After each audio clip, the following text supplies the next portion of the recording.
call to order the regular board meeting of the Vallecitos Water District, April 17th at 5 p.m. And I'd like to ask our young man, Wes, who is now our, what's your title now? Finance manager. Finance manager. I thought that was it, but I didn't want to make anyone feel bad. Okay, ready? Begin. I pledge allegiance to the flag of the United States of America and to the republic for which it stands, one nation, under God, indivisible, with liberty and justice for all. Thank you, Wes. Excellent job as always. He knew all the words and everything. All right. May I have a roll call, please? No, we have some speaker slips coming in.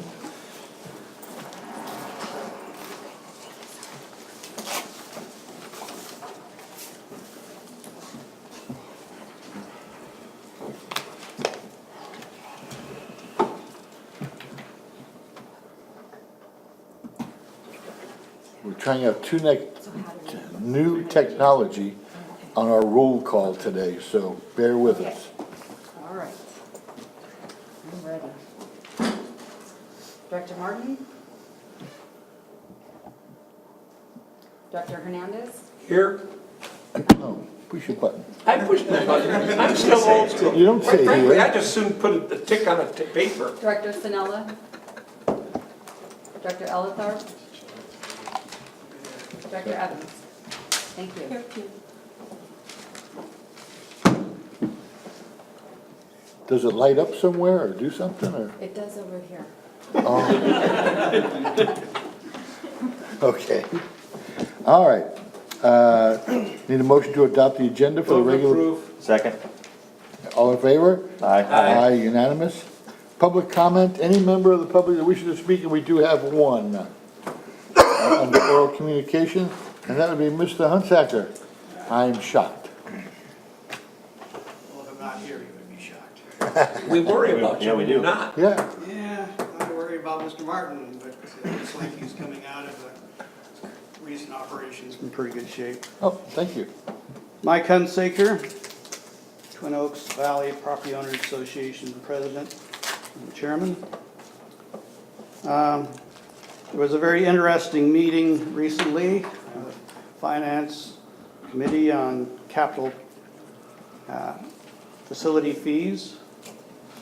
And there was some discussion that I wanted to reiterate about the interest in capital facilities deficits. And the word deficit, especially related to charging future development for what appears to be past deficits, is going to be inflammatory to some developers. And the fact that deficits exist at all is going to be inflammatory to many ratepayers. They're going to say, why should we have to pay for future development if we're not going to get paid back? And the question of deficits and how they get handled has been redefined. In the past, if some new development was using a certain amount of, let's say, a pipeline or a reservoir or water, they had to pay a proportionate amount of fees in order to be developed. Now, if we finish the complete of a facility, we don't charge those people who are going to use those in a large degree. I think that it is wise, as you're doing, to approach this tenderly and to make sure that past promises are kept on how this deficit is going to be minimized in the past and in the future. Thank you. All right. And, oh, we have a introduction? Yes, we do.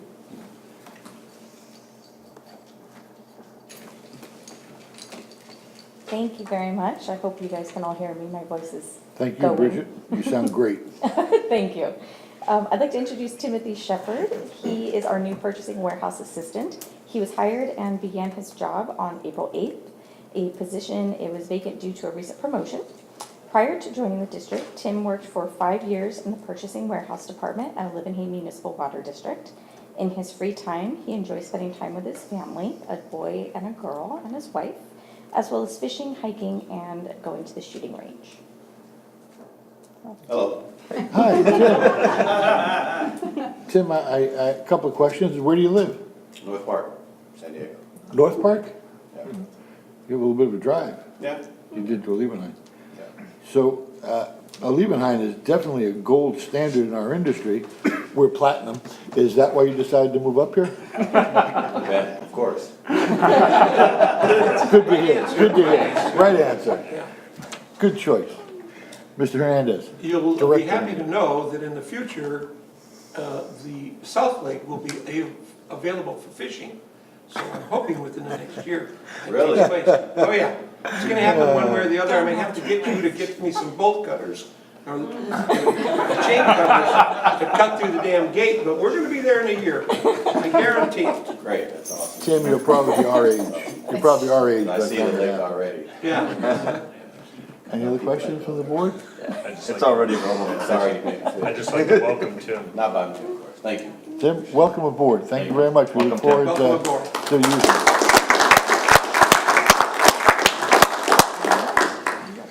Okay. Thank you. And now, we hear from Chris Robbins, a video presentation, How to Read Your Water Meter, which is done by our staff, correct? Absolutely, it's Carlos Rivera, one of our meter readers, and the nice thing I would like to share is these videos are now on San Marcos TV. Oh, right. If you would like to catch them there, I think at 10 a.m., 2:30 p.m., and then 10 p.m. It So- is also on our website? Oh, yes. Oh, good. Absolutely. In fact, made a referral on Monday to a customer that was, concerned that she had a leak, and it's just much easier to point her to the video and let her look at it than try and talk to her on the phone over it. So, Oh, yeah. without further ado, here comes Carlos.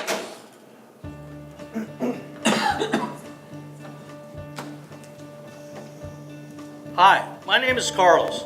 I work for Vallecitos Water District. Today we're going to show you how to read your water meter. The first thing we need to do is locate it. Normally your meter is located at the front of the house. A lot of times though you will find that the meter will be covered up and it's not visible. Usually you can find a W marking on the curb. This usually is parallel with your meter, or you'll see a blue marking on the street. You can always use a screwdriver in order to gain access to the water meter. Be careful when you're opening this up. We've always had snakes and we've had bugs and tarantulas inside it. Very You good. will find different types of meters in the meter box, but they basically all read the same. This is how you would read your meter. This is the newest type of meter that we are installing in the ground. These are called iPearls. On this particular register, there's just 4 digits that you need to look at. Right above this type of register, you see the lines that are above the first 4 numbers on the left-hand side. This is reading in cubic feet. So the read here would be 652 units. There's a circle down at the very bottom here. If water is flowing through there, it will show a plus sign also. That's just letting you know that there is water flowing through. So you'll see the numbers that'll change at the very far right-hand side. This particular register will only stay on for 30 seconds. After that, it'll go blank. The only thing you need to do at this point is close it, open it, and the read will reappear. This is the older type of meter that you may find in your meter box also. First 4 digits on the left is what we read. And this one is reading at 2070.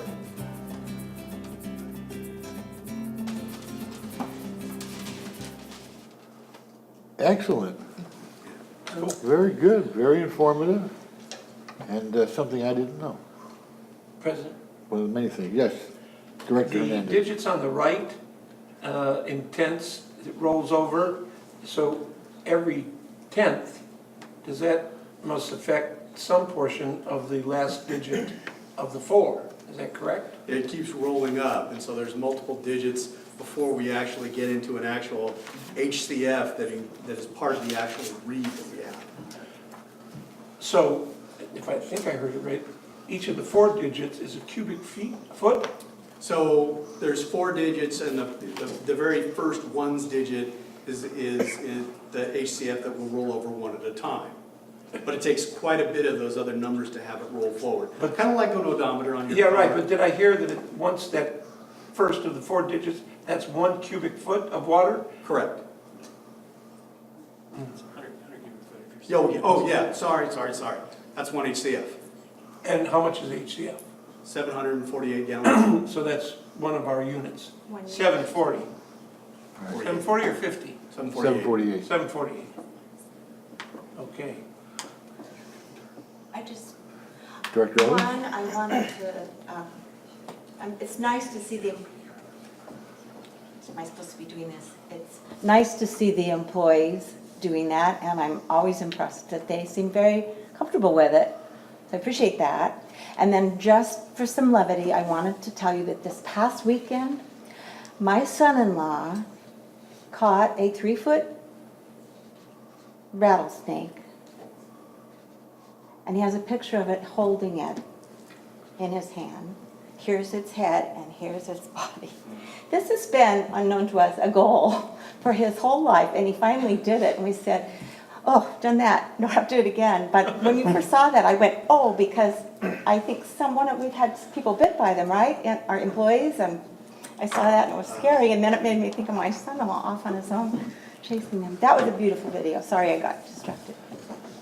Yeah, hey, Chris, you've heard me give kudos to you and your team a number of times, and a couple of years ago, we really made a priority in public outreach and public engagement, and these, what I think are high-quality videos, and this isn't the only one that your team has put out there, provides a huge value for our customers, and so just, once again, great job, and let the entire team know that we said thank you. I will certainly do that. We'll be back at the next board meeting with the event that we had at the Meadowlark, and then Alicia is working right now on President Martin had requested testing sampling, and we've been getting some B-roll footage on that, so that one's in process. Didn't you do one on replacing valves? Isn't there one on replacing pumps, or is that just something you had done at the scene? Yes, yeah, pump replacement? Yeah. Absolutely. Do you have one of those? We haven't seen that. You saw the That pump was- Yeah, the big replacement one, that pump, was, yeah, replacement. Oh, we yeah. did see it. yeah. I thought it was a Not a dream. valve, but a pump. I thought it was a dream. But I love having the humor in it. That means a lot. I think people enjoy that. Well, and at the same time, we really do want them to be safe when they Sure, open it. but I think the humor is very important. If you put that in every message, people will look forward to seeing them, so. Great job, thank you. Just one more thing that just Director? popped in my head. Can you do me a favor, if Glenn's okay with it? You know how when you go to the movie theater in San Marcos and you're waiting for the movie to start and there's commercials that come up and sometimes there's like a real estate agent doing a video? I think a video like that one, not all of the ones that we've put together, but that one in particular because it really touches everybody. Can you just find out what that cost? Yeah, and I know exactly who to talk to. His name's Chad Okay. Everhart. Okay. So, because we did some drought outreach with him previously in 2015, and there's a fee to it, but yeah, we can Yeah, certainly- I'd be curious to know. I mean, it Yeah. might be way expensive and we just can't do it, but Yeah. I'd be interested. That's a great thought. Thanks. Okay, anyone else? No? Thank you very much. Thank you, Chris. Okay, we're moving on to the consent calendar. All items approved as one motion. We do have a speaker on one of the items. Let's hear from him first. Mr. Hunsaker? You're a speaker on 1.7. Anyone else want to pull anything, or are we okay? No, okay. I'm good. 115 Equestrian Court for my address for the record. There was annex fees and facilities fees for sewer, but I didn't see any water facility fees. Where's the water coming from?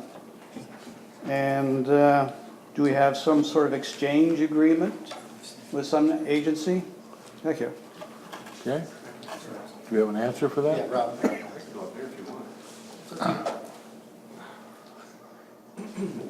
They don't trust you up there, Rob. You gotta keep them close. Yeah, keep them close, so you can grab them. That's good. I like sitting down anyway here. It's a more comfortable seat here. Okay, yeah, so on the Sunrise Orcs property, this one's, it's a little unique in the sense that one of the two properties is within what we call our Improvement District A for sewer, which does not require annexation. However, both properties are technically outside of our water service area. Now, per our policy, we require all property be annexed into water that will also be served by sewer. However, we are not going to serve water to this. Oh, perfect. The Rincon Del Diablo Water District, which this property is also within their jurisdiction, they will be the ones actually serving water to the property. We will just be serving wastewater.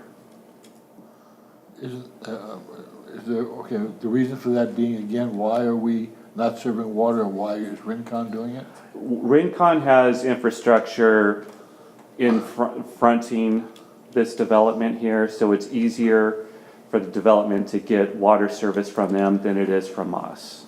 How far away is our infrastructure? Out of curiosity.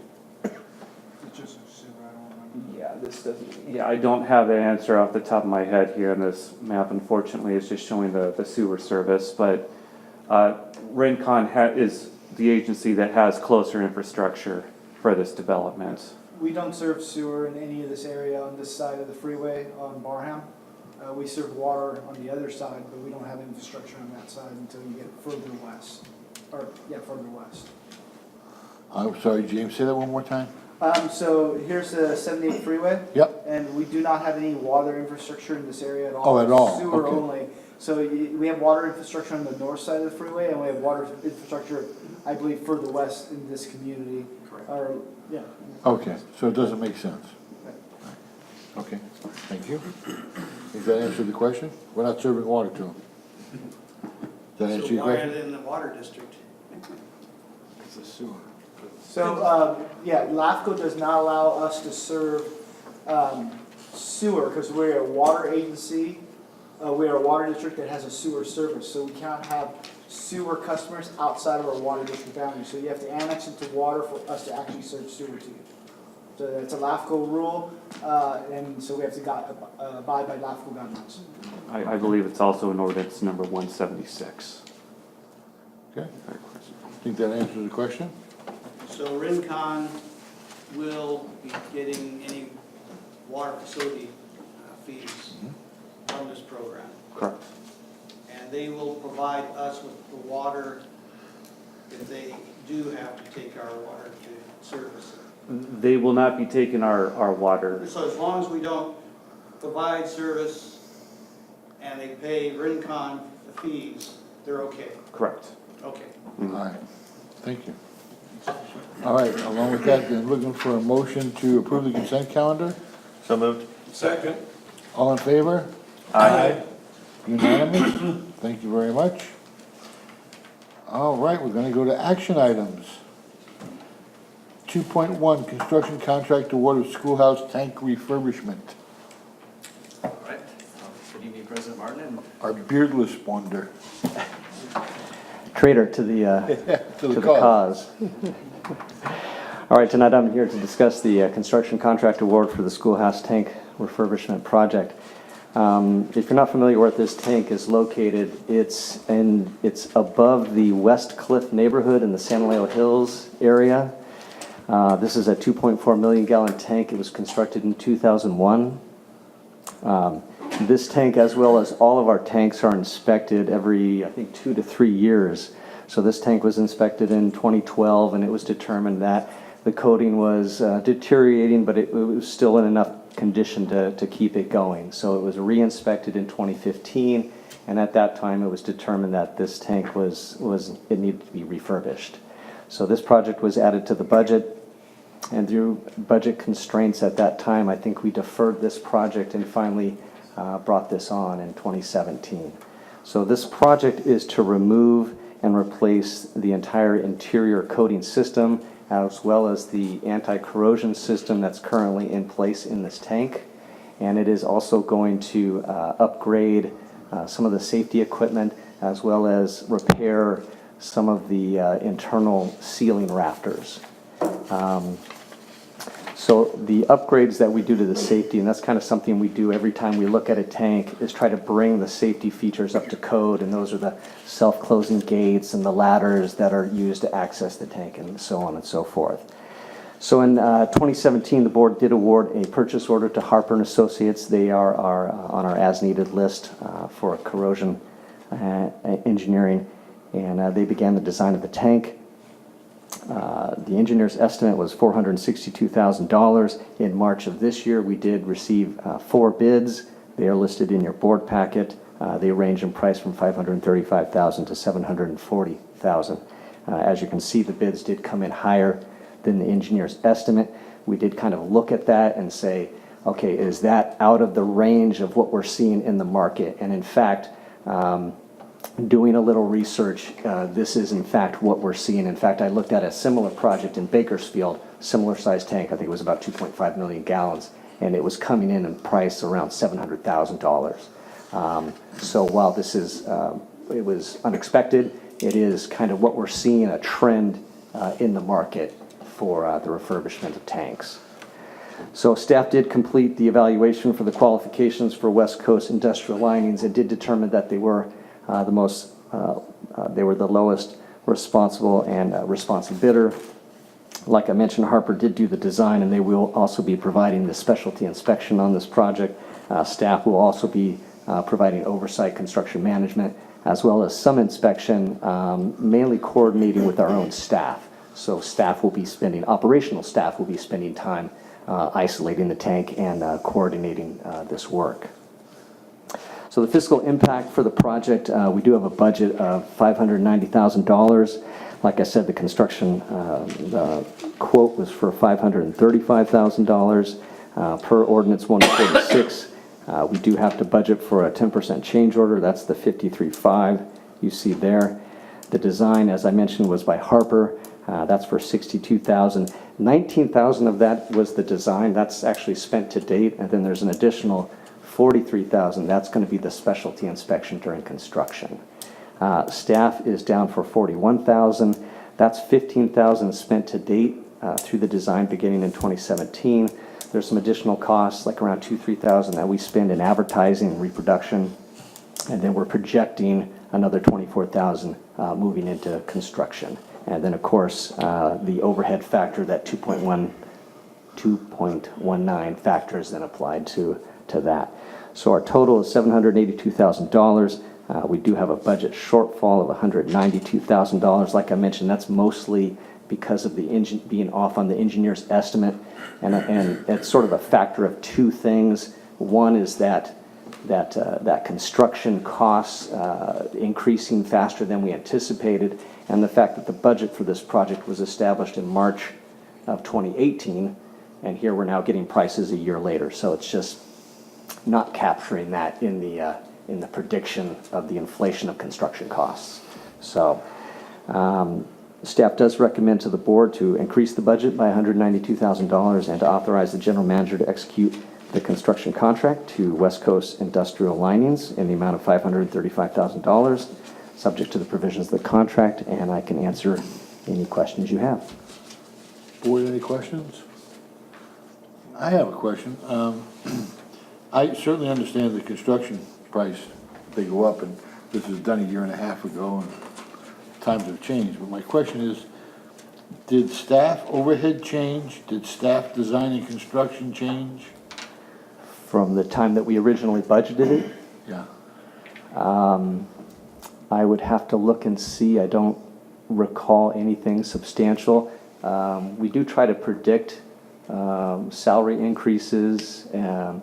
When we budgeted this project, we're using a previous overhead rate, and then usually that rate doesn't change until about August, I think, is when we get the new rate. So there's always a little bit of, estimating, and we do sort of budget conservatively as far as staff hours, and then we always try to come under that.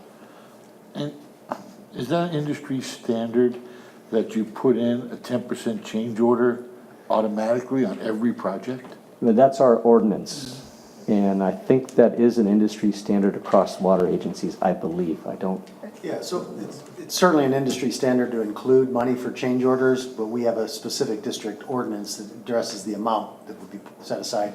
And it's based on certain percentages based on the value of the project. And I know in the engineering and equipment committee meetings, we've kind of gone over some of this, and our average is down around 1 to 3%. We still budget for the 10, but our numbers are pretty good. We generally speaking, come in under that. And it's just a budgeting. Thank you. Need a motion? Move to approve? Excuse me. Second. Oh. We're starting our new voting Oh, today. You're getting hit with all of Well, how do we do first and we- second? You are going to select it on your box there. No. So you But can don't we Can't need- select the motion. We still need a Oh, I'm motion, though. sorry. Yeah, that was the Yep, I motion. got ahead of you. Okay. Go Okay. ahead. I So we have a apologize. motion by Director Hernandez, I'll second that. a second by Director Evans. Okay, now we go to the voting machines.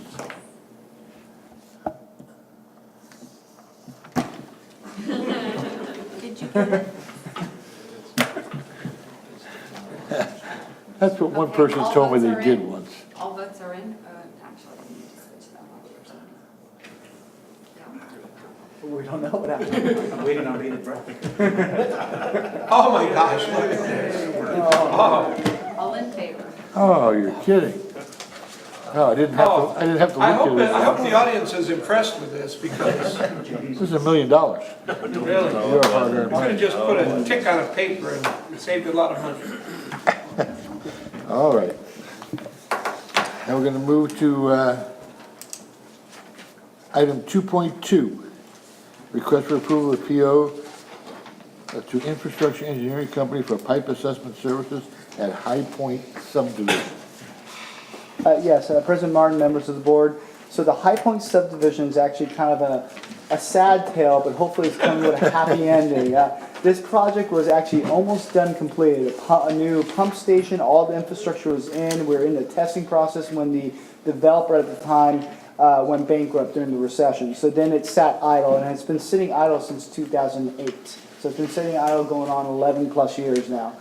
Since then, the facility is not under the ownership of Vallecitos, so we don't maintain it. We did try to keep some water running through so it wouldn't basically rot away.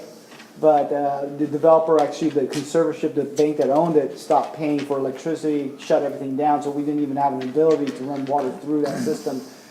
We've had several different developers come with interest doing their due diligence over the years. We've told them that there's a chance that all the infrastructure on this site needs to be completely replaced. It's ductile iron pipe, basically 12-inch, that has been sitting idle for 11 years. So one of the things that we looked at in this site is how do we assure that the district and its ratepayers get a good product that has a life cycle left in it. And one of the avenues of that is to do a full pipeline assessment, but not at the cost of the district, at the cost of a developer who may be interested in purchasing this property. So we've been working with a developer, and Cal West is the proposed developer that's come up for this project. And again, this is, I apologize, this project is on the backside of Emerald Heights, basically along the 15 freeway. So it's on the other side of the Emerald Heights community. And it basically is about 500 acre. It's only 38 custom home lots.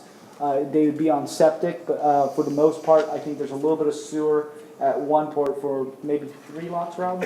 Yeah, 3 lots, and the rest, but we're serving water, and the rest is on septic. And these are large lots. With the pipeline assessment project, the district has IEC as an existing as-needed consultant, and we're looking at the PICA solution, which is basically cutting into the 12-inch pipe, putting for lack of better explanation, an X-ray or MRI machine within the pipe to not only get the thickness but the density of the metal. Because since most of the corrosion and ductile iron that we see is from the outside in, putting a video camera in the pipe wouldn't show us anything. So this is actually putting in it's called a magnetic flux machine, But every time I say that, I think magnetic flux capacitor from Exactly. so Exactly what I thought of.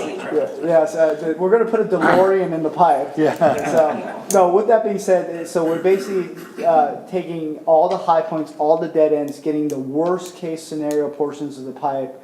And in this case, there's no risk to the district. We got an estimate from our engineer and also from Pika, who is the technology provider. The developer is hiring the contractor to actually dig the holes, repair the roads on them, and then the developer is also putting a deposit down to reimburse the district for its time. So in this case, it's a potential win-win. Instead of, if without doing this, the district standpoint is a full replacement, and that is well over $1 million of replacement of infrastructure. In this case, we can hopefully identify where the pipe is good, because we believe there's probably good portions of that pipe, where the pipe is bad, and they would still be on the hook if they move forward for any actual repair costs for any of the pipe. For how long? They'd be on the How long? repair costs until we get assurance. So in other words, if we do this technology, they do all the repairs, we're essentially getting a pipe that is newest from a life of service life perspective. So with that being said, basically staff requests authorization of the general manager to approve the purchase order for infrastructure engineering for $102,685, and I'd be happy to answer any questions. Director Evans?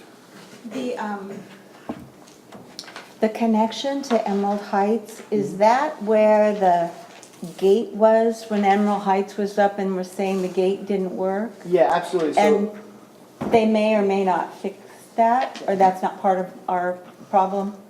I'm just curious if that can be taken care I of. believe they are fixing the gate, but here's the location, to answer your first question, here's the location of where that gate was. Is it basically at the top of Emerald Heights, and it is our primary access to our tank, which is Palos Vista tank right here. And that tank is actually the tank that serves water to the Emerald Heights community, and also would serve water to this community. So. And as far as the condition of that gate is in operational working condition there It is. from Emerald Heights there. Yeah, the bigger concerns at the moment is actually the gate there from Mesa Rock Road, which is oftentimes vandalized. Over here. And we sometimes have access through it and we sometimes do not have access through it. And we maintained that road to the tank from Mesa Rock? No, Not at all. that is not being maintained. But it survives through the weathers, all right? It's an asphalt road, so it I survives remember pretty it. well. Any other Well, okay, so the gate's working and it had nothing to do, don't need to do anything further to make Emerald Heights happy. All right, I'd like to move for approval. Yeah, I have a question to ask. So Ductile, move for it. the pipes that are in there are ductile, and we've had nothing but problems with that. It was the greatest at the time, but it's not now. All of our pipes are in, or our wet pipes are in. Are all the all the dries in there, or are the other utilities in there? Yes, actually, they actually had 2 or 3 lots sold and in escrow before they went bankrupt. So all the utilities were bought off and in at the time. But since then, through the recession, many of the electrical poles, for the street lights, for different things, people stole the copper. Some people even stole the fire hydrants during the recession because it was just a vacant area and there's salvageable metals there. So obviously there's a whole list. This is just one thing that the developer would have to do to ensure this is a livable community. But there's a whole list of things that they have to do, including we have a pump station. They have to replace all the inside of the pump station, the pumps, the motors, everything. Pumps have never been really used, but they've been sitting there dormant for 10, 11 years essentially. They're basically garbage at this point. So this is just one item. Okay. We have a whole list, and they have a list, obviously, from every utility what they have to do. Knowing the problems we've had with the pipes that are in there, the biggest problem is that the dry agencies go in after us and they tap down and they hurt our pipes. And then 10 years later, we're replacing them. So why would we just say, no, you need new pipes? Why are we going to take that liability on when we certainly don't have to? This is the only time you can not take that liability on. Pipes are old. They're proven that they don't work very well. And if anybody goes in there tapping them, we're gonna have problems in 10 years that then our customers are gonna have to pay for. So one of the things that we are doing is we're actually potholing all those utility crossings as part of this project. So we went to the areas of most likely failures. So it's only 38 homes, so there's not a tremendous amount of utility crossings on this one. It's not a wetted area like we have in San Luis Hills where they had a concrete treated base and a very wet year when they put it in and they basically redid the road. So there's a lot of different scenarios. However, we're still concerned, and the district standpoint is, if we're uncomfortable with this pipeline assessment, we're going full replacement. So this pipeline assessment is going to give us an idea of what we see. We want to see a pipe that is near or at new condition as far as from a structural standpoint.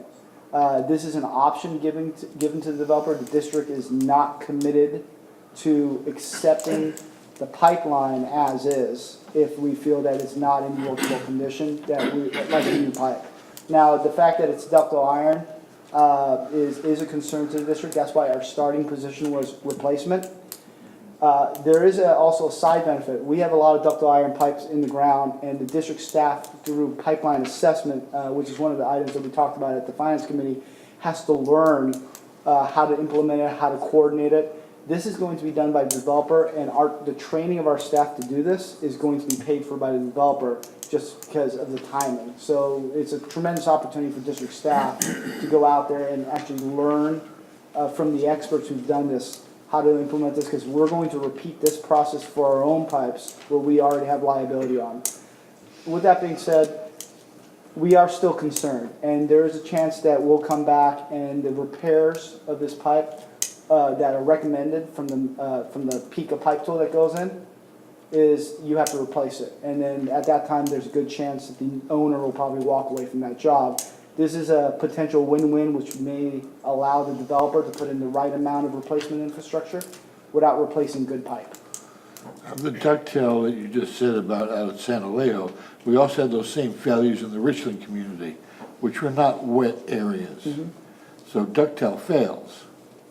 Why are we gonna take on that liability? I still don't get it.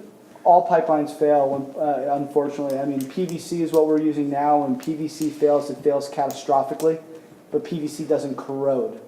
So, we're trading one for another. However, obviously, human error has a lot more to do with ductile iron failures than the material itself. So if we could go in and show that, the best thing I can say is we're not actually taking on any liability because we're not agreeing to take the pipe. Okay. So this is a no-risk opportunity for the district and a potential opportunity for the developer to reduce the amount of repairs compared to replacing everything. Okay. And who makes the final call? Is that you? Well, we'll be bringing it to the board sooner or later. So, because the board has to accept it. Okay. Thank you. Thank you very much. Any other questions? Mr. Yeah, James, Director Sinala. yeah, I'm okay with if the developer wants to pay for this assessment. I think there is some learning opportunities for us, so I'm supportive of it. I would ask, though, that once this is done, this assessment's completed, if you or your team would prepare a presentation for us and let us know the results of the assessment, but also any of your learnings. As you mentioned, there might be some opportunities. I'd like to see that as well. Definitely. And I think this is a good opportunity for Chris and his team to put together a video of what pipeline condition assessment looks like. Oh, very good. Very good. Yes, Director Hernandez. Okay, how do I turn the darn You're mic? You're on. I just- You're on. I'm already on, I'm good, I see it now. In that presentation, would you also identify those dry utility potholes that you looked at? Because I think that's where the big problems are, where we have those people nicking our pipe or whatever, covering on the pipe, so please include that. Okay. Thank you. Yeah, I just wanted to say I'm supportive of the project. I think it's a great opportunity, and with that, I'll second Director Evans' motion. Okay, we have a motion and a second. Gonna ask for the vote. Wait till you light up. There we go. All votes are in. Be exciting. Oh. Craziness, I tell you, it's just craziness. I think think Diane's got to fix it. All right. 2.3, and we're gonna let the general manager report out as the general manager. Yeah, so the district owns property adjacent to our facility here, just immediately to the east of us. We own the hillside property, we call it, and it's been determined to be surplus to the district's needs, and the board has expressed an interest in developing it or monetizing the property to reduce the cost impacts on our ratepayers. So back in December, the board did form an ad hoc subcommittee. It's comprised of President Martin and Director Hernandez. And I've met with those two gentlemen on several occasions. And one of the decisions the committee made is that they feel that it is in the district's best interest to hire an outside consultant that has expertise in land development, particularly land development with property owned by a public agency, and even more specifically, property development within the city of San Marcos. So we collectively identified several, or actually two consultants that we wanted to meet with and talk with. One was Rick Giddings, and Mr. Giddings is here this evening, and we met with a representative of Evcon Associates, Mr. Paul Malone, representing Evcon. We met with the representatives, kind of interviewed them, they both submitted proposals on how they would propose to go about the project, as well as a fee structure there. And the committee selected, or is recommending that the district enter into an agreement with Rick Giddings to help the district in the development of the property. In addition to deciding whether the board agrees with the committee's recommendation, if they do, I'm looking for approval that the delegate authority to the general manager to actually enter into the agreement with Mr. Giddings and to establish a budget of $50,000, equally funded, $25,000 each from water and wastewater funds to pay for the development of the property. And with that, I'll turn it over to the committee members to see if they have anything they'd like to add. I would like to say I really want to thank you for giving out an excellent report, and better you doing it than one of us, I think. It was a great report. It was a great meeting with both gentlemen, both eminently qualified, and I think we made the right choice. And yes, $50,000. The first step is, of course, to put a consultant on the contract, and the second thing we have to pay for is a ecological report to be done. That's what the money's to be spent on. So anything else other than that coming up in the future?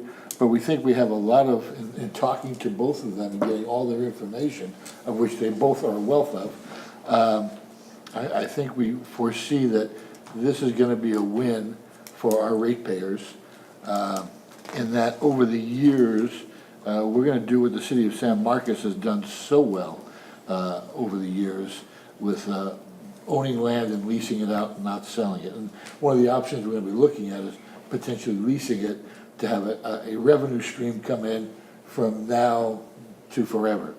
So, which would be great for the ratepayers, I believe. And it's an asset that's a stranded asset right now. It's been sitting there for eternity, but under our control for 20, 30 years. So, Jim, do you have anything? Yeah, I did want to identify to the board that this first 50,000 is the beginning. And we will bring back to the board any additional steps that we may have an option to participate in. In this development game, there's just all kinds of ways to skin this cat. And so we're going to definitely keep the board appraised, and there may be additional funds that may be requested in the future. But ditto what the president has said and the manager, I think it's a great selection, and we're going to have some opportunity to make the ratepayers some money finally. Any other questions? We do have a speaker on the item. Ms. Tunsacker. Again, I'm shocked. Mike Hunsaker. I'm glad there is appreciation of some of the value of this property. It is within a half mile of a transit priority area that's to be established. And I remember one transaction that Mr. Giddings used that was greatly to the advantage of a nonprofit. It was for a mobile home park, and there was a bond to be sold to initiate the transfer.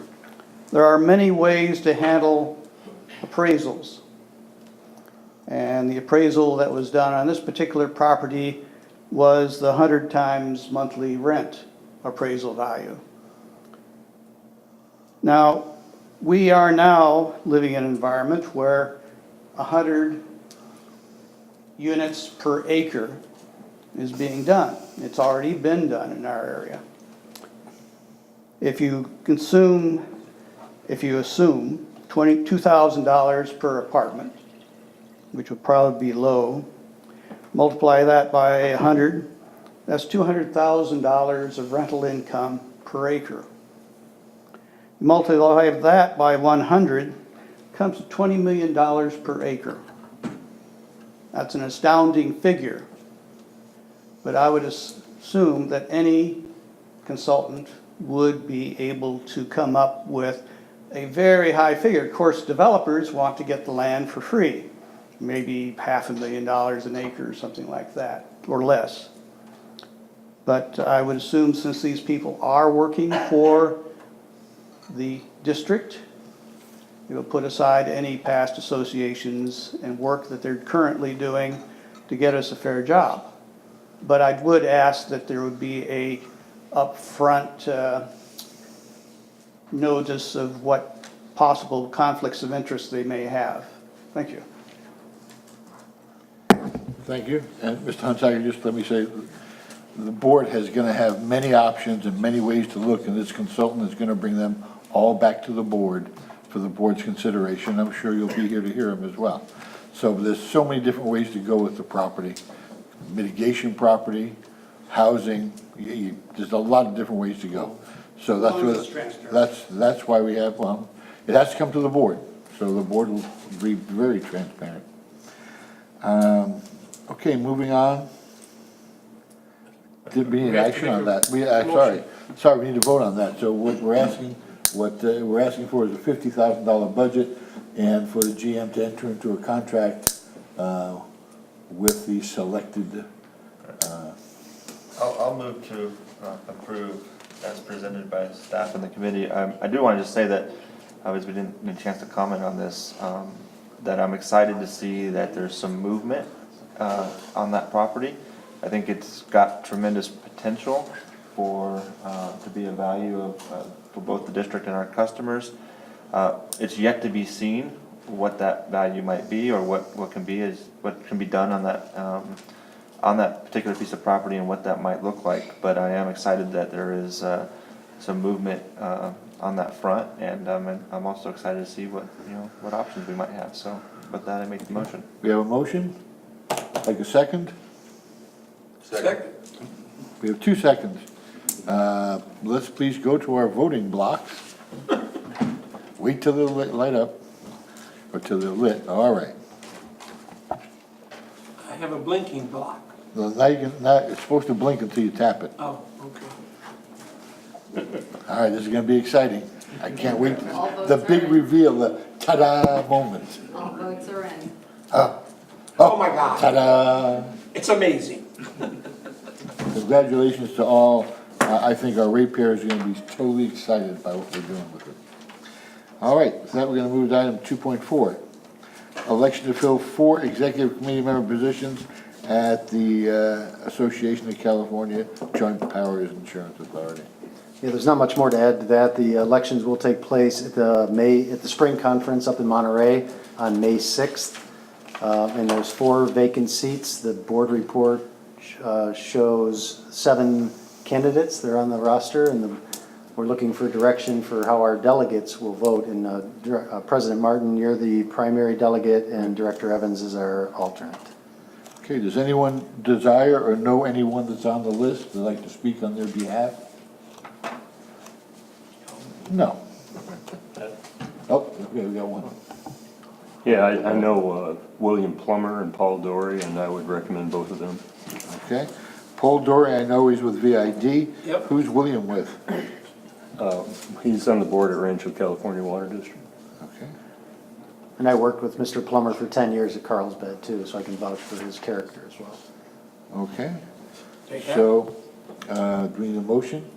Move. We're gonna vote for a move and a second? Second. Second, for Paul Dory and Mr. Plummer. There are two people, and that's who I'll be voting for. Okay? And in my absence, that's who Director Evans will vote for.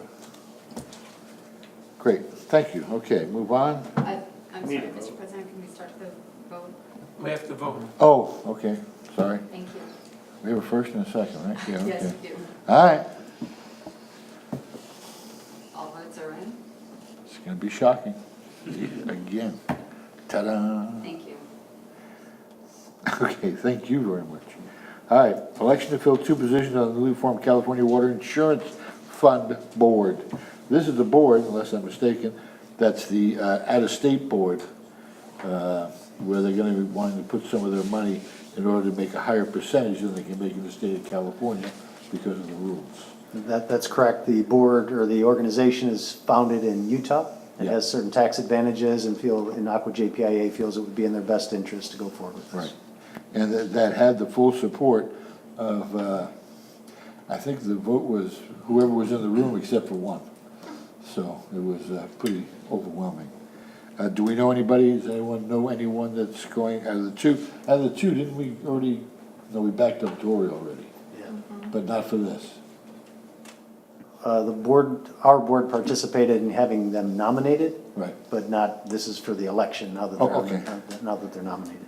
So did we nominate someone for one of these positions? I believe the board supported Paul Dory. Oh, so he's looking for both, okay. So do we agree with Paul Dory once again? Move to approve. Got a motion? Second. Got a second? Let's go to the voting block. All right, blinking. All votes are in? Another shocker. Okay, did we need to add something to this agenda to have someone speak, or is that just gonna come under oral at the end? I don't believe we had to add anything. Okay. I thought there was someone that was supposed to speak. They would have spoke under public comment if they were going to. Oh. Okay. General Manager's report. So the first item, and I'm going to give James a little bit of cover, let him get his thoughts in place. At a previous board meeting, Director Hernandez had asked for an update on the status of the North County Coalition activities. So I thought it would be a good opportunity for James to, under the GM report, to give an overview. If the board wants additional information in the future, we can certainly agendize an item. But for now, James will just give a very broad overview of the activities. Yeah, thank you. Director Hernandez requested at the last board meeting that staff bring forward just kind of an update of what's going on at the North County Recycled Water Coalition. So the meeting continues, and as the board may recall, the coalition's been together since 2011. Since 2011, primary focus is to basically look at our recycled water and future water water reuse resources, match demands with supply, so this way one agency doesn't have to overbuild and kind of basically do the best of both worlds. It's public agencies working together to increase water resources in our North County region. So we've been successful as a joint group for two state grants totaling $5 million. It paid for the programmatic EIR and the feasibility study. The district, Vallecitos district itself, from the first grant, which was $3.5 million, received $90,000 directly, which we utilized towards improvements at our lift station 1 to increase our pumping so we can pump more sewer to Metal Arc so we can produce more recycled water. The remaining of that money, every agency got $90,000. The remaining of that $3.5 million paid for the programmatic EIR and also the feasibility study, which is the base document in which we go out and get grants on. You have to have CEQA done, environmental done, and you have to have a feasibility study to even apply for a grant. The second round, the group was successful for $1.5 million, in which the Vallecitos Water District shared equally with every other agency of $343,000. That was used to paid for. I just left my thought. I had it in my notes. It was used to pay for another lift station 1 upgrade, actually, which we did the structural repairs and larger pumps. at Lift Station 1. I apologize, the first 90,000 was used for a chlorine contact design study and preliminary design at Meadowlark, which was about a $110,000 effort. We got $90,000 reimbursed. Lift Station 1 pump station upgrade was about a $500,000 effort, in which we had $43,000 paid for through the grant. That's been our direct benefit. Since then, the group as a whole has not got another grant award. We've been focused on the Washington, D.C., the federal lobbying, trying to get groups to $20 million for the largest project. That includes larger recycled water projects. It includes future water reuse, whether it's direct or indirect potable reuse. Potential pilot studies for those jobs also. The $20 million, if we were to be successful in federal grants, would equal up to 4 times. They're talking about $80 million for the region, which is a significant amount. Now, you got to also remember these grants are great, but they usually come at a 50-50 or a 75 to 25 match. So for every 75 cents you spend, they give you 25 cents, for example. Or at best, every 50 cents you spend, you have to put in 50 cents. So it's not free and clear per se, but when we group together and somebody has an expensive project, it reduces maybe our match. That's why we were able to build a $500,000 upgrade and get $340,000 in grant money. The other thing that's happening right now currently with the group is there's another lobbying call to go to Washington, D.C. at the end of this month. We're looking at what they call the WARDA bill, which is through the Army Corps. They're looking at Title 16. The Congress has been meeting on earmarks, and earmarks are maybe going to come back in. So what's happened with the federal grant now is there's two buckets.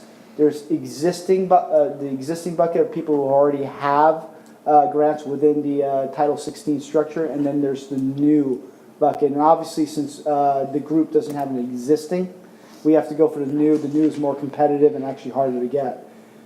With that being said, for Vallecitos, the next projects that we are looking at with the grant funding, if we are successful, is expansion of our chlorine contact tank at Meadowlark, which will allow us to treat more recycled water.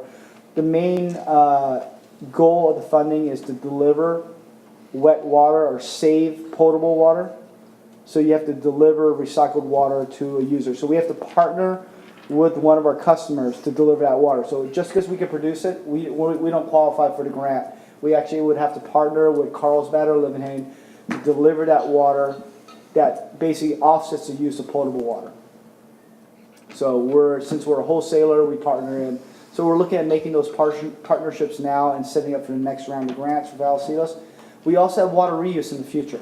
We have a recycled water program that we're looking at both within our master plan document and also within the North County Recycled Water Coalition document. And we have future either direct or indirect potable reuse that is in both those documents that we're kind of looking at. Those structures for it, as far as the regulations, aren't here yet, but they're in our plan. So once they become a reality, we actually have a CEQA document, an environmental document, and a feasibility study that allows us to actually apply for grants. So the group for Vallecitos has been fruitful. We've spent some staff time on it, but as far as we've received basically close to $500,000, a little shy of $450,000 and change of direct money from grants. But not only that, the environmental document and the feasibility study allows basically over $1.5 million of work that the Vallecitos Water District and its ratepayers would not have to do to qualify and apply for grants. With that, that's kind of the update now. There's nothing big or exciting. We have not been successful in our last couple rounds, although being associated with the group, some of the member agencies like Carlsbad, Oceanside, and Escondido, who have large reuse projects, have been successful. So with that, I'd be happy to answer any questions that the board may have. Director Hernandez. Has the group had any discussion or formed an opinion about the future desire of Encina to do a wastewater recovery system? Yes, Encina has met with the group. The group has listened to Encina, but at this point, the group has not taken a stance on Encina. It's still within the mix. It's not within the existing feasibility study. The way the group's structured right now, they know it's out there, and as plans move forward, it's being considered. But right now, with the way the grants are structured, since you don't have, Encina doesn't have a CEQA document on it, they haven't done that much work on it, and the group obviously hasn't studied it, it doesn't really qualify for anything at this point. Right. If I can add, so James mentioned that the coalition is sending a representative back to Washington DC to help with lobbying efforts. Mike Thornton from the San Alejo Joint Powers Authority is kind of leading that effort, and he is looking for any kind of support from elected officials. So if anybody from our board is interested in attending the Washington DC lobbying trip with Mr. Thornton, I told him we'd be discussing it today, and I'd let them know if anybody's interested. The trip is from April 29th through May 1st. Yeah, and traditionally I have gone, but I'm not going to push it with the knee, so anybody else, and I'll sign up next year. Director Ellithorn? I have a question. Who's the lobbyist that the group is employing? It used to be called the Furman Group. The Furman Group got bought out. I think it's called Blue Water It is, now. it's Blue Water. Yeah. I think some of the same people are still involved, so it was a good group. It was well worth the go, one-on-one. It was beneficial. I'm sorry I can't go this year. So I don't see anybody throwing their hand up, so I'll inform Mike that nobody from Vallecitos will be attending. Okay, thank you, James. So the next item I had just talked about water supplies. So the state water project Table A allocation. This is the amount of water of all the state water contractors that request water from the state water project. The state determines what percentage of those requests they can satisfy. The year started with about a 10% allocation, which is pretty low, but kind of typical lately, but it's increased up to 70%. So the state's saying they can satisfy 70% of the demands, which is really good, and that reflects all the rainfall that we've had. Right now, the water being delivered to the County Water Authority service area is a blend of 55% state water project and 45% Colorado River water. But in May, next month, they think it'll jump up to 75% state water project and 25% Colorado River. Less dependent on the Colorado River, which is good because you've all heard that Lake Mead and Lake Powell are falling in elevation. Anything we could do to reduce the take off of the Colorado River is helpful. Reservoirs statewide are doing really well. Almost all of the major reservoirs throughout the state are well above their average levels and are at least 80% or more compared to their capacity. So that's really good. During this time of year, it's tough because some of those reservoirs are not just for water supplies, but they're also for flood control. So we're at that time of year where there could be a lot of runoff from melting snow and rains and the warming temperatures. So the state decides to not let those be full. So they're intentionally left below their capacity level. But now that most of the storms have cleared through and they have a better idea of the snowfall runoff or snow melt runoff, they'll start closing the outlets and letting the reservoirs fill up. So I think they'll go even higher than they are compared to their capacity, which would really be good. What is traditionally the last snow survey was conducted on April 1st, and statewide the snow water content is at 150% of the average, so that's really good. The snowfall was so good this year that they've actually decided to do another survey. They're going to do a May 1st survey and see how the snow is holding up based on subsequent snow and the melting that occurs. So although that's good news statewide and regionally, we're suffering a little locally from all the rainfall in that our local water sales are really plummeting. So we're about 10% below our last year. If you looked at last year's data to this same point in time, to the April, through April, we're selling 10% less than we did last year, and we're actually below what our budgeted numbers were this year. So good news state-wise, but we're really suffering on the water sales. We think they'll rebound as the weather's warm up and it dries out. People will revert back to their traditional water usage. So year end will probably be below our budget estimates, but not 10% below our budget estimates. One thing I forgot to mention on the Hillside property, you may recall that at one point in time the school district had expressed some interest. We were required to reach out to the city parks department, and the school district by law to see if they're interested. Only of those three, only the school district had expressed interest. They recently sent in a letter that said that they're no longer interested in the property at all. we were under no legal obligation to work with them, but they've kind of put a stake in it. It's done. And last thing I wanted to mention is the board may have noticed that there's a new monitor in the lobby. As you're coming in this way, it's off to the right, so to my left. What that shows is the photovoltaic energy production. We have the photo cells and panels out in the parking lot. We had to replace the inverter that converts that to usable energy, and we now have a monitor that shows how much energy we're producing, how much total is being used, and how much is coming in off the grid. We're still fine-tuning it to make sure that the numbers are accurate, but so far it seems to be doing pretty well. So we think that's a good message to not just the board members and staff, but to the public to show that we're doing what we can to offset our energy demand. So with that, that's all I had for GM. Thank you. Mr. Gilbin, District Legal Counsel. Just a couple of items. One, I was asked, there was a new bill introduced in Sacramento, AB 1486, which will impact surplus property in the future if it's adopted. Under this bill, any special district who wants to sell or lease property would be required to provide a right of first refusal to different agencies such as affordable housing, Parks and Rec, and schools.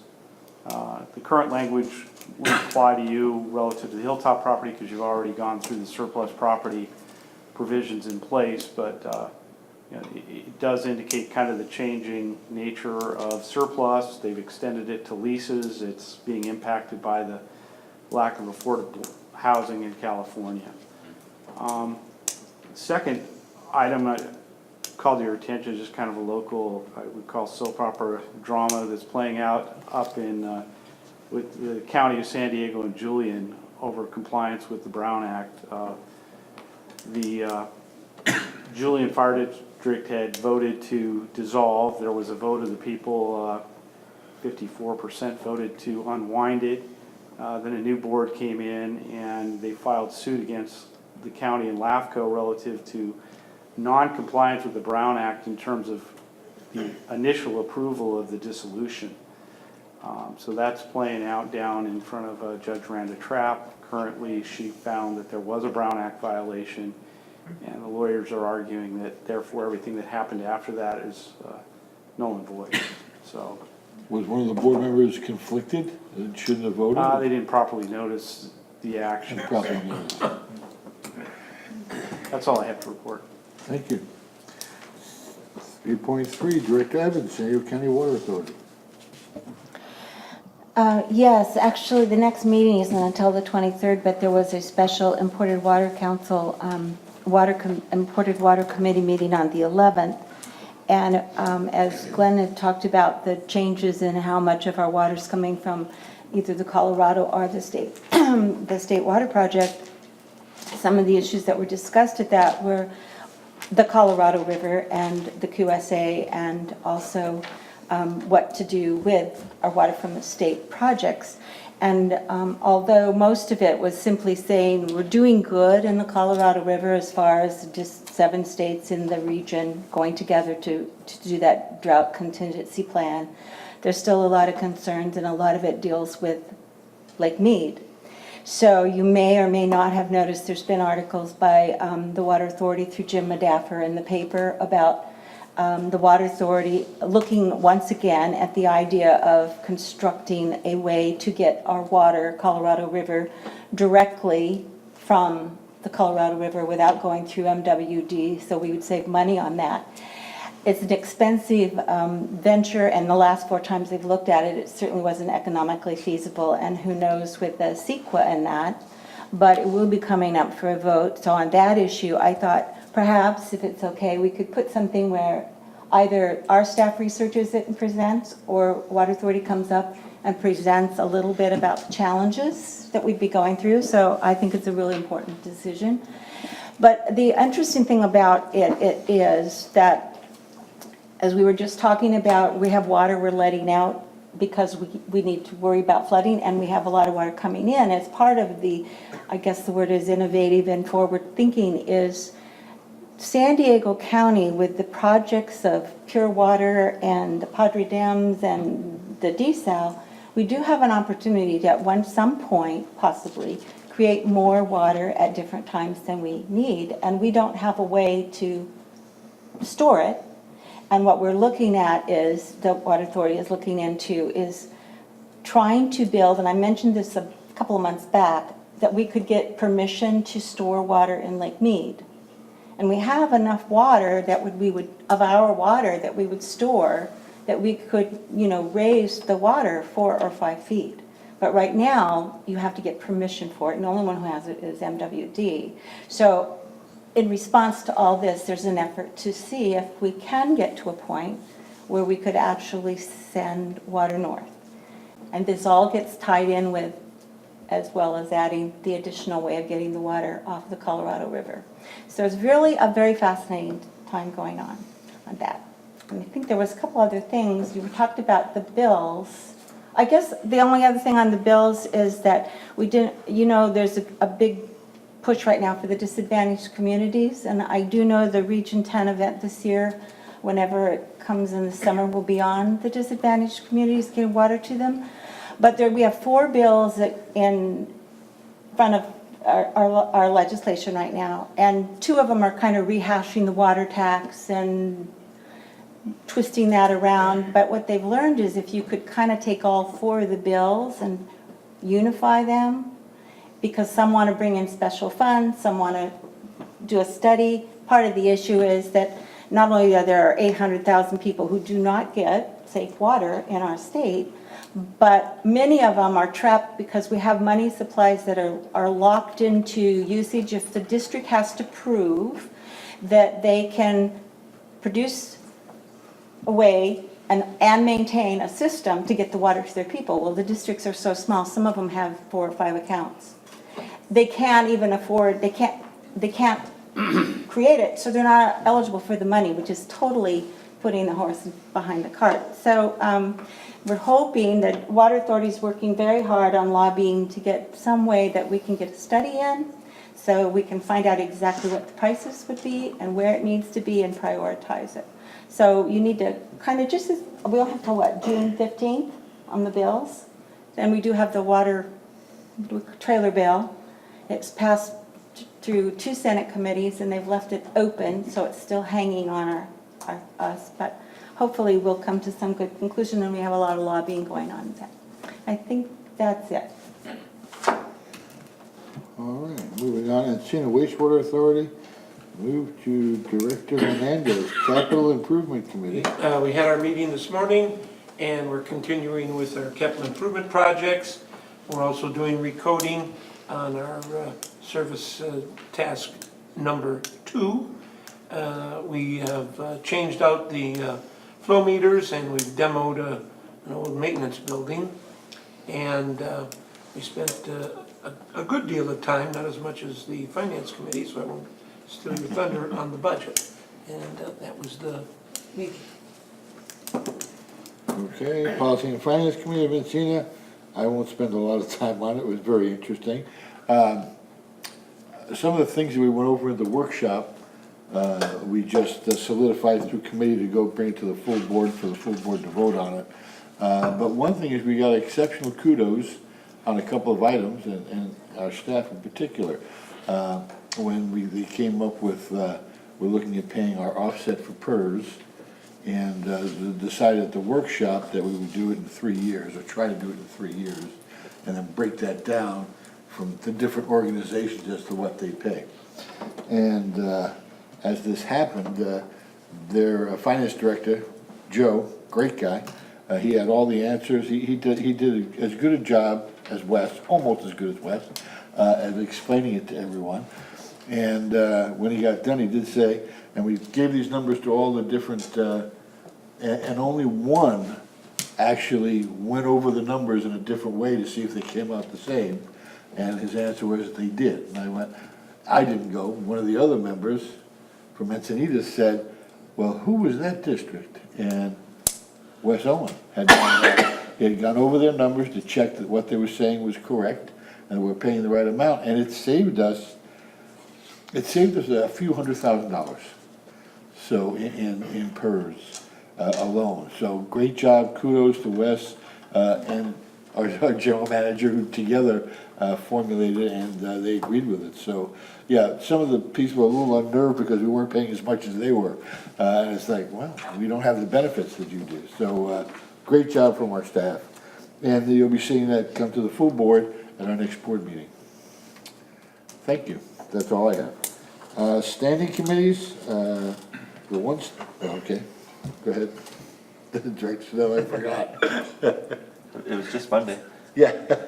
So the Finance Committee of Vallecitos Water District met on Monday. Director Martin and I met with staff, and we received an update on the process that our team is going through with with respect to capacity fees.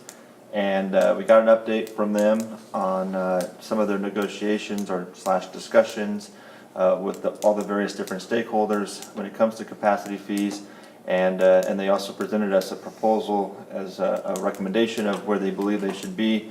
The Finance Committee at that meeting on Monday was not comfortable making a recommendation at that time, so we're tentatively going to be meeting on the 29th to gather some more information and hopefully be able to come forward soon to the whole board with respect to capacity fees.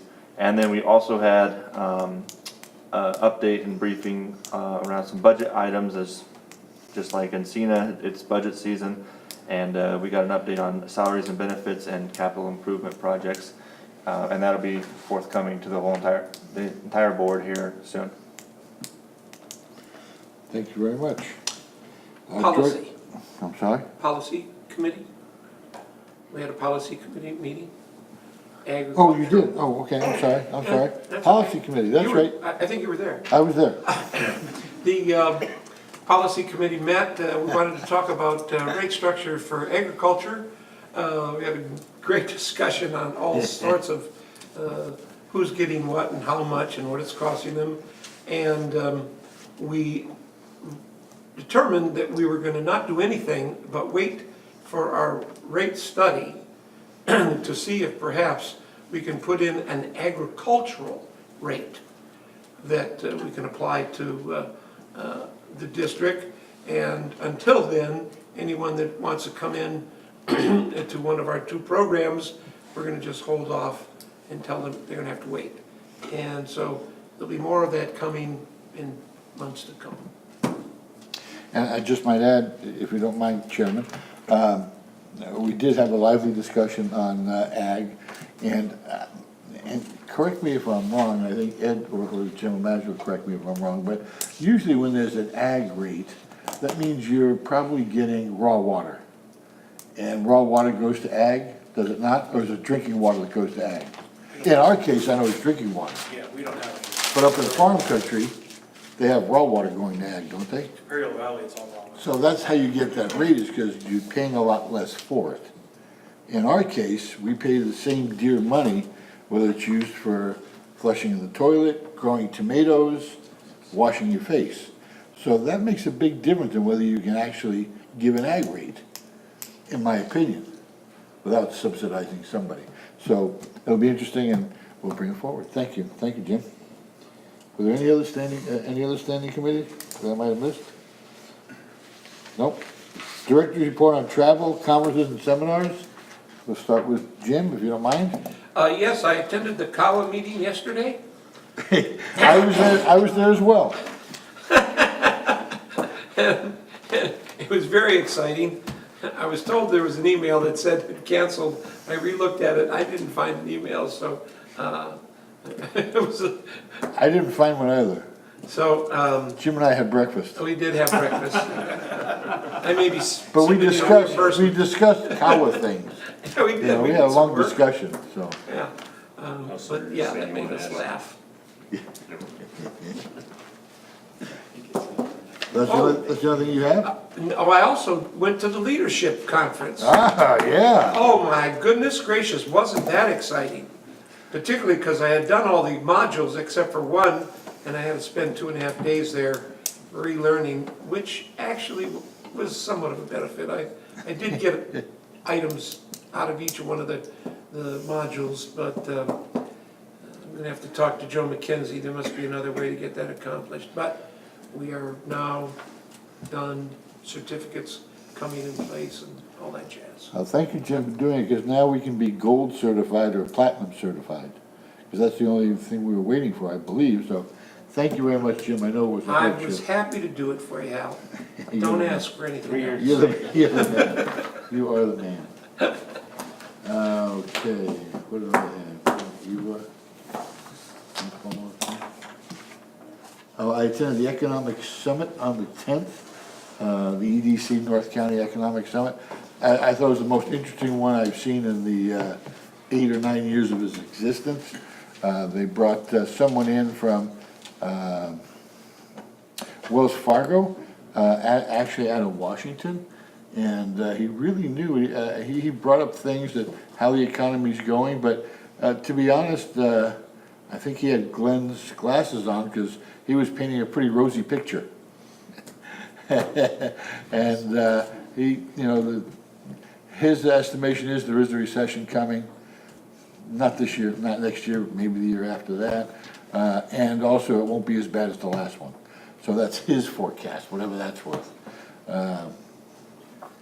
So that was very interesting, thank you very much. And then we did the PAP, the ad hoc, and I was at the Cal meeting yesterday with Jim Hernandez, and we had an FNI meeting. Yeah, no, that's all I had. Do you have anything, Director Sal? I've not attended any conferences since the last time we met. Director Elefart? Yeah, I attended the North EDC Economic Summit as well, and I found it very insightful, both from Mark Vintner with Wells Fargo and a guy named Josh Williams with BW Research that put together this, economic indicators for North County. Very interesting and very good publication. So it was well attended by a number of agencies. Yes. Very good. Thank you, yeah. I think we were the strongest agency, the most amount of people, but Liebenheim was there, the old gold standard. Director Evans? Yes, I was also at the Economic Summit, and as you said, it was an excellent presentation. I found a couple of and this is wonderful. This was really an eye-opener. They did have a very optimistic look at where we're going.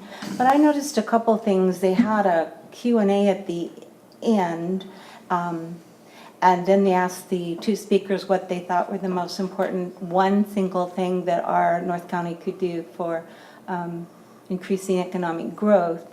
And the one that was most interesting to me, and I believe it was Josh who did this, was, I'm going to get the two men mixed up, said that he thought it was about growing our properties and that we need to use our parking lots better, and that the most important thing we could do is take our parking lots, build them into parking structures, which automatically gives you a place to park and builds an area to walk to. Because he said most of them, everybody's got all these parking lots all over it, or they don't have parking where you need to be. So that was an interesting perspective of all the things that were doable. That was what this individual had picked.